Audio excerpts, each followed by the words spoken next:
Hoy, es conocido como el asesino del martillo de Colorado, Alex Christopher Ewing, cumpliendo múltiples cadenas perpetuas en prisión.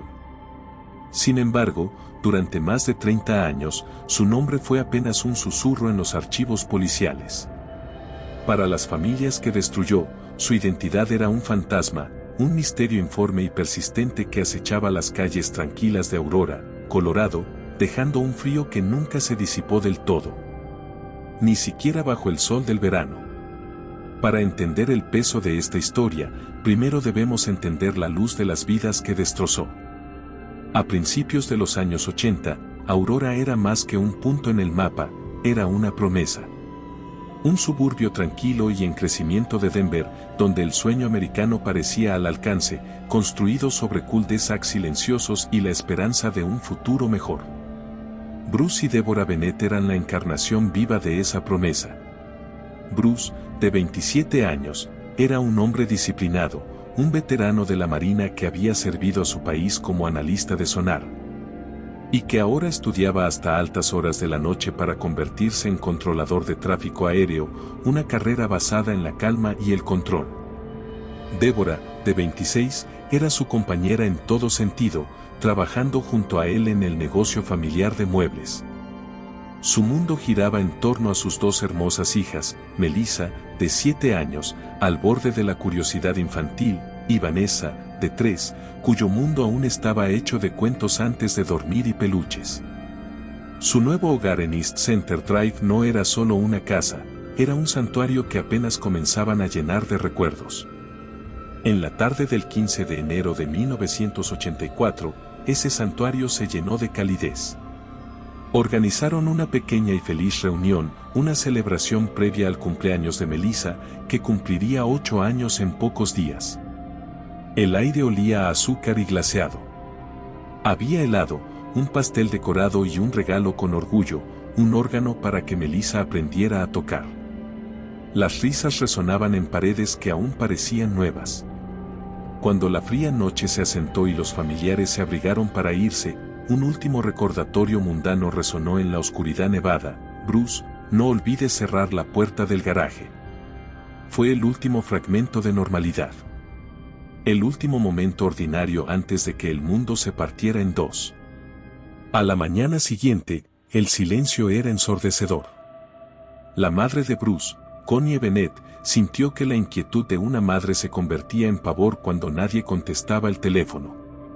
En la tienda de muebles familiar, un escritorio vacío donde Bruce debería haber estado estudiando, una silla vacía donde Deborah debería haber estado trabajando, gritaban que algo andaba terriblemente mal.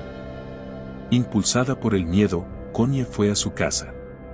La escena que la recibió fue una serie de impresiones rotas, la puerta del garaje, todavía abierta como una herida. El bolso de Deborah, un artefacto personal, descartado descuidadamente en el jardín delantero cubierto de nieve. Después, el interior.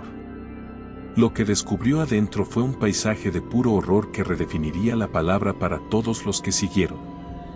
Bruce yacía al pie de las escaleras, rodeado por un charco oscuro de su propia sangre, golpeado salvajemente, con la garganta cortada en un golpe final y violento. Deborah fue encontrada en su dormitorio conyugal, sometida a los mismos golpes brutales de martillo y agredida sexualmente.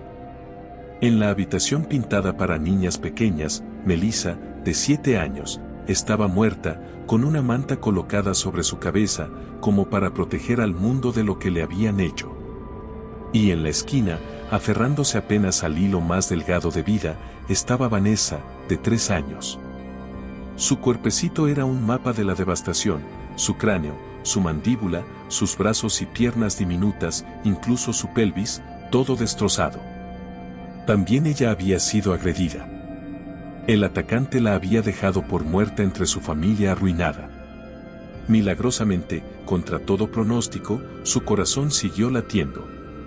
El arma principal era un martillo común de uña, una herramienta de creación convertida en un instrumento de destrucción total.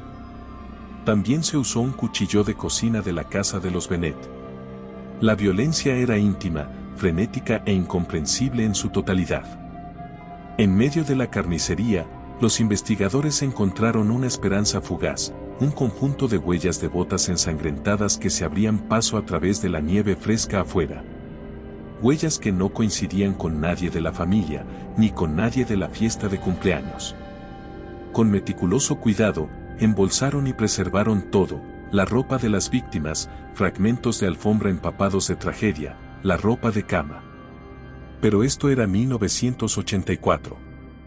El milagro del perfil de ADN era aún un sueño en la mente de un científico. Las huellas de las botas condujeron a una acera y desaparecieron. Sin un rostro que ponerle a las huellas, el caso, a pesar de su brutalidad asombrosa, lentamente se enfrió hasta congelarse. Pero la pesadilla tenía un radio más amplio de lo que nadie en Aurora supo al principio. El ataque a la familia Bennett no fue una explosión solitaria de maldad. Fue el clímax horroroso de un reinado de terror de 12 días. Solo 11 días antes, el 4 de enero, una joven pareja de Aurora, James y Kimberly Abinschild, fueron sacudidos al despertar en su dormitorio por un extraño blandiendo un martillo. Había entrado por su garaje. Los golpeó, robó el bolso de Kimberly y huyó. El 10 de enero, la violencia se intensificó.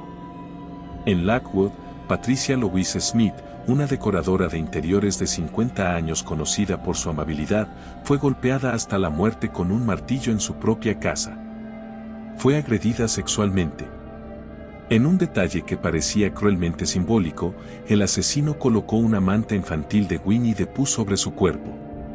Esa misma noche, a solo millas de distancia, una auxiliar de vuelo de 28 años llamada Donna Dixon fue atacada mientras estacionaba su auto en su garaje.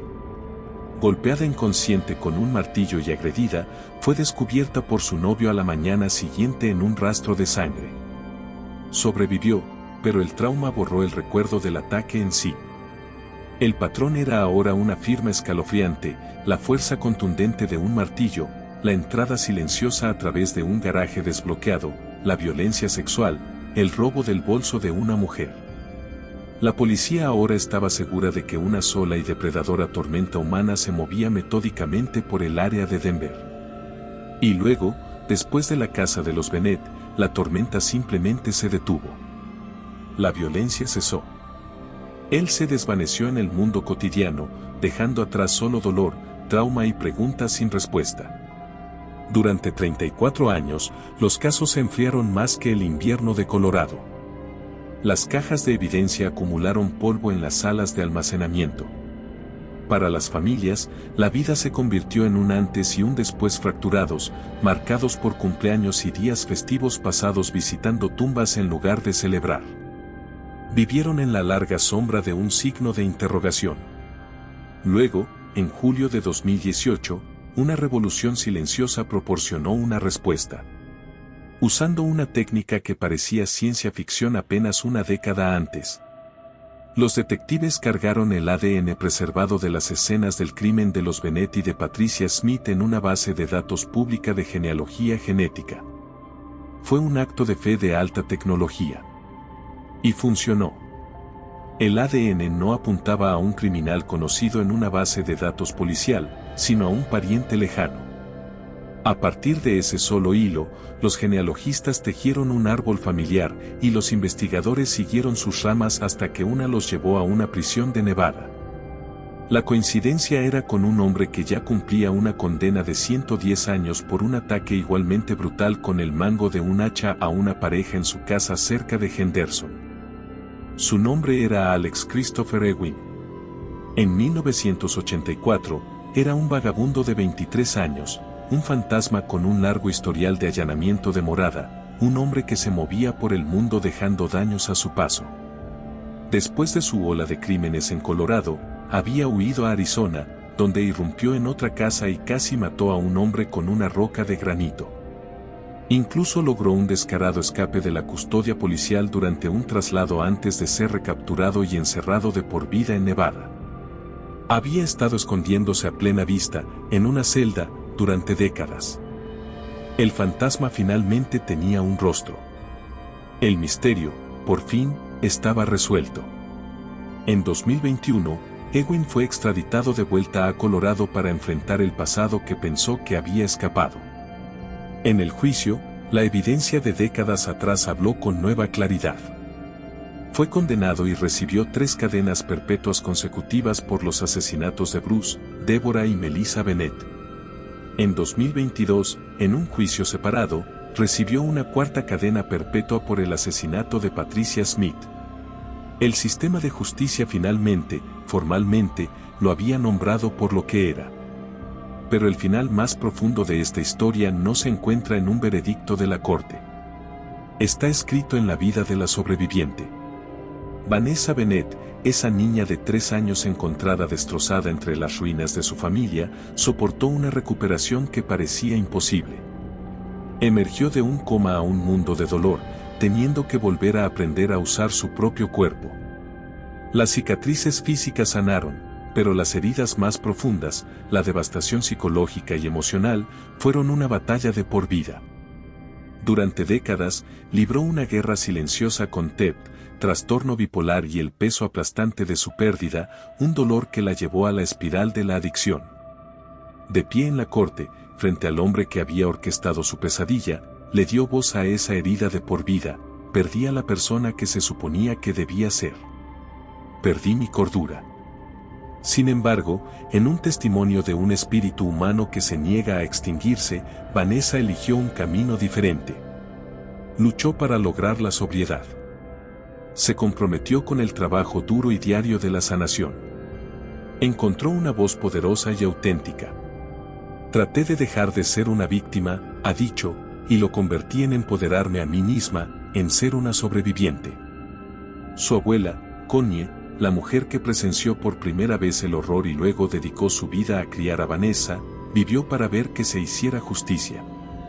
Sus palabras estaban impregnadas de la sabiduría ganada con esfuerzo de una vida pasada cargando dolor. No es un cierre, dijo Connie, pero hemos aprendido a vivir con ello.